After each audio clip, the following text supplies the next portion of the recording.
If you're a Jamaican out there, know this. Some persons in Jamaica, even your families and your friends, they may feel like they're at a dark spot right now.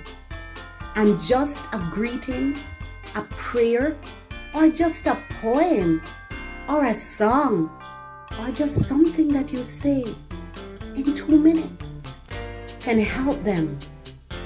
And indeed, it will help them to feel like there are some extra.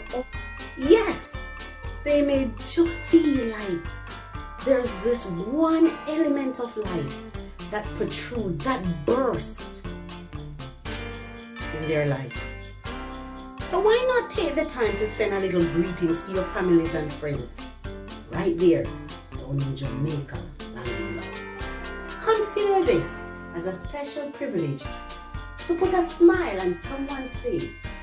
Take away the darkness and bring some Jamaican vibes. See you over there.